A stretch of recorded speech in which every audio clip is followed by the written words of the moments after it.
Assalamualaikum warahmatullahi wabarakatuh. Perkenalkan, nama saya Dimas Tegar Ramadan dari kelas 11 IPS 5. Pada kesempatan kali ini saya ingin menjelaskan jumlah penduduk menurut tingkat pendidikan di Indonesia. Berdasarkan data Direktorat Kependudukan dan Pencatatan Sipil Dukcapil Kementerian Dalam Negeri, jumlah penduduk Indonesia mencapai 272,23 juta jiwa pada tahun Juni 2021. Berdasarkan jenjang pendidikan, sebanyak 59,19 ribu jiwa atau hanya 0,02% penduduk Indonesia yang berpendidikan hingga jenjang S3. Kualitas penduduk menurut tingkat pendidikan. Menurut tingkat pendidikannya, penduduk dapat dikelompokkan menjadi penduduk yang buta huruf dan yang melek huruf.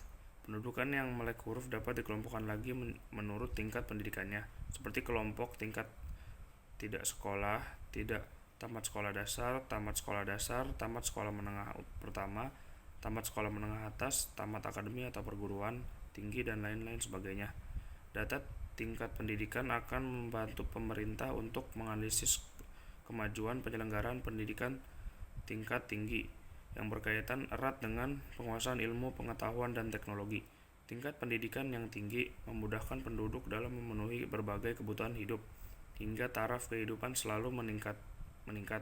Sebaliknya, tingkat pendidikan yang rendah dapat menyebabkan melambatnya kenaikan taraf hidup dan akibatnya kemajuan menjadi terhambat.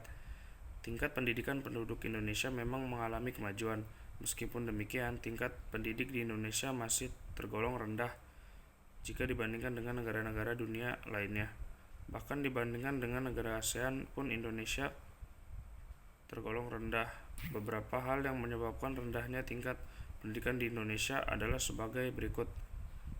Masih kurangnya kesadaran masyarakat akan pentingnya pendidikan sebagai penduduk masih menganggap bahwa sekolah itu tidak penting.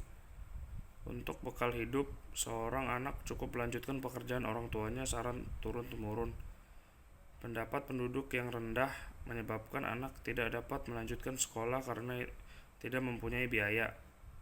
Belum meratanya sarana pendidikan, gedung sekolah, ruang kelas, buku-buku pelajaran, alat-alat praktikum, guru yang berkualitas, dan lain-lain sebagainya. Untuk meningkatkan tingkat pendidikan penduduk, pemerintah Indonesia mengambil langkah-langkah antara lain sebagai berikut: membangun sekolah-sekolah baru, terutama SD INPES di daerah-daerah yang kurang jumlah sekolahnya, mengadakan perbaikan dan penambahan alat-alat praktikum, laboratorium, perpustakaan, dan buku-buku pelajaran, menambah dan meningkatkan kualitas guru,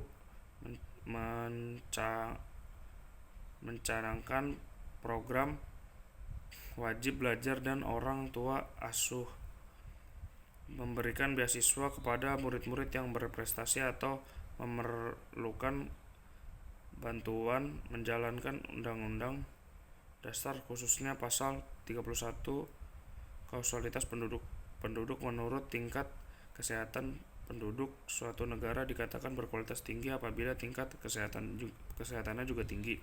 Sebaliknya, apabila tingkat kesehatannya rendah, kualitas penduduknya juga dinilai rendah. Sekian dari saya, kurang lebih mohon maaf. Wassalamualaikum warahmatullahi wabarakatuh.